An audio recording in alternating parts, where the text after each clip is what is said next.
On Wednesday, a man shot and killed 5 other people and himself in Bakersfield. When I first read the article, it kind of looked like there might be a personal issue involved, but the police weren't sure at the time. Later, I learned that Javier and Petra were about to finalize their divorce. They were just getting all the details about the children and such ironed out when they went to the trucking company where Javier worked, and he shot a co-worker and then Petra. Then he chased another co-worker and shot him. And he went to somebody else's house and shot the father and his daughter. Then he hijacked a car, letting the woman driver and her child free, and then drove to a parking lot where he killed himself. As it turns out, Javier thought his wife Petra was having an affair with one of his co-workers. I have no idea what the other 3 men or persons had to do with that, unless he suspected she was having an affair with all 3 men, and the daughter just kind of got in the way. But that's the story as far as I know it. I am sorry for those who lost their lives and for their families, and especially for the children of Javier and Petra. I am sorry for Javier, whose life was filled with jealousy and bitterness which drove him to those terrible acts. But the thing that struck me the hardest when I read these articles was a quote from the Kern County Sheriff. He said, 6 people lost their lives in a very short amount of time. This is the new normal. Okay, this should not be any kind of normal. It should not. James says, if you have bitter jealousy and selfish ambition in your heart, this is not the wisdom that comes from above. Instead, it is from the earth, natural and demonic. Wherever there is jealousy and selfish ambition, there is disorder and everything that is evil. Clearly, jealousy was at work in Javier's heart. We know a lot about jealousy and ambition and selfishness that causes other people to treat one another terribly. We see it in places of employment, where co-workers, metaphorically, stab each other in the back in order to get that raise or that promotion. We see it in families, especially around funerals, where siblings fight bitterly over who gets mom's china or jewelry or dad's car. We see it in corporations, where the highest-ranking officers give themselves bonuses and raises, even as they lay off people who can barely afford to pay the rent, so that they themselves can make more profit and more bonuses and more raises. We see it in organizations that are founded primarily to work toward preventing someone else from achieving what people in that organization already have. And just in case that last reference was a little obscure, I'm talking about organizations like the one my brother joined in college in the 1960s. It was called SPONGE, the Society for the Prevention of Negroes Getting Everything.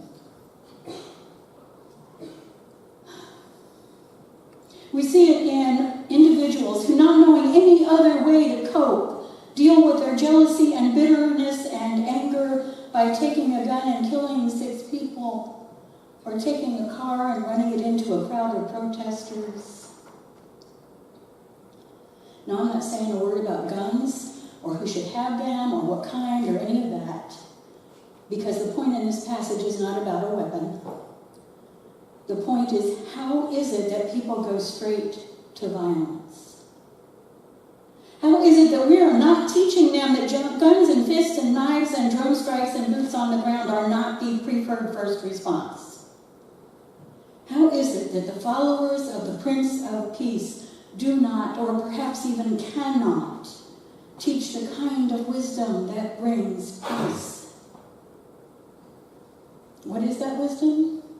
According to James, it is pure and then peaceful, gentle, obedient, filled with mercy and good actions, fair and genuine. You know, preachers get frustrated sometimes. It seems as if we say the same things over and over in as many different ways as we can think to say them, hoping that somebody's going to get it. And not just preachers. I sit in 12-step meetings, hearing and saying the same things week after week, year after year, and still there are those who simply don't get it, who continue to return to the streets, who keep going back to jail, who eventually will die simply because they can't believe it's as simple as we say it is. School teachers and counselors, perhaps especially math teachers, run into this all the time. School social workers and mediators, they all know this frustration. But every so often, there's an encounter in the grocery store where a person you remember as being a real problem comes up and says, "Thank you. You may not remember, but you said this thing this one time, and it changed my life." Jeff Gill is a friend and a colleague, a pastor of a Disciples congregation in Ohio, a Boy Scout leader, and a mediator for the court system working with juveniles. This week, a woman came up to him at a prayer breakfast and said, "You probably don't remember us, but 8 years ago you mediated for me and my daughter in middle school. She didn't cooperate much, and she ended up in detention the next week."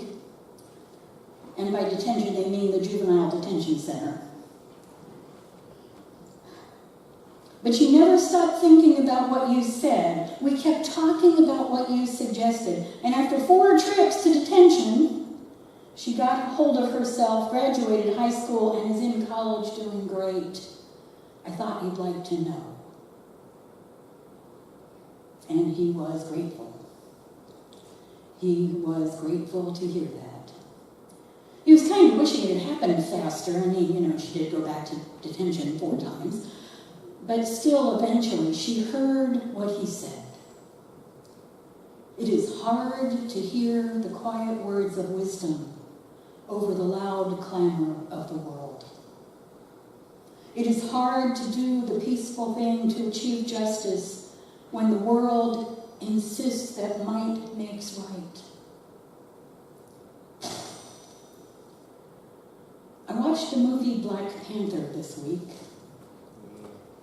If you like action films, this is awesome. Stan Lee is in it. Okay, geek. Car chases, aerial combats, giant rhinoceroses with armor. Oh. Cool technology. It was great, but the story was important. And I will not tell you the story, because you might not have seen the movie, but you should. But there were three options available to the nation of Wakanda. They could continue to hide away, protecting themselves from the danger of the outside world, while watching so much suffering in the world and knowing that they could end it. They had the wherewithal to end the suffering.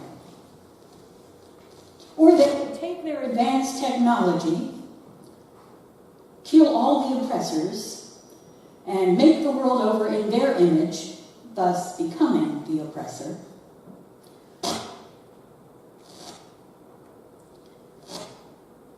Okay, something's not right. Or they could share their wealth, knowledge, and technology with the whole world in order to improve the lives of the poor and the oppressed everywhere, even though this would be taking a humongous risk, exposing themselves to a world filled with greedy, violent people who would seek to take it all away from them by any means possible.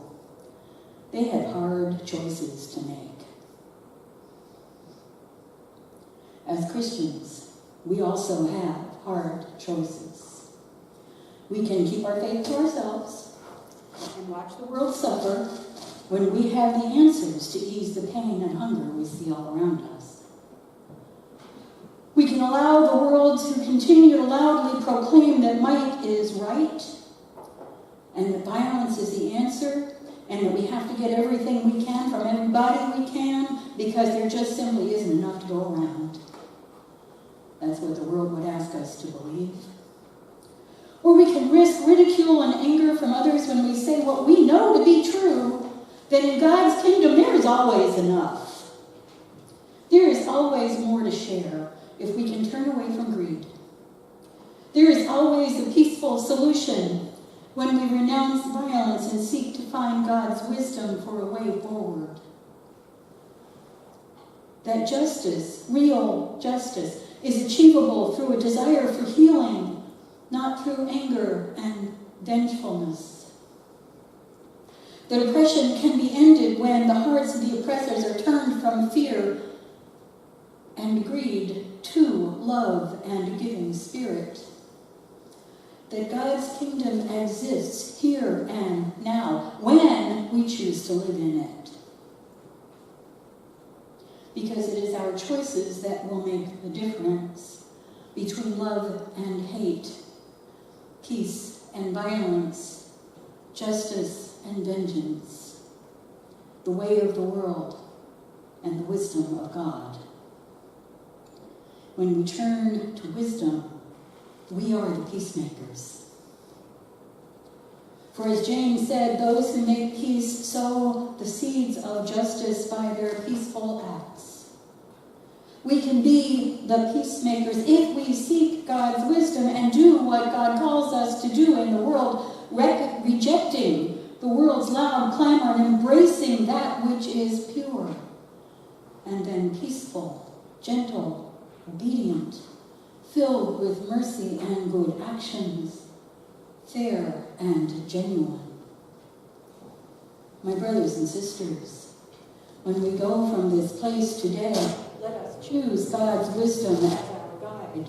Let us make the choice to turn from violence and seek the better solution. Let us put away our anger and seek healing.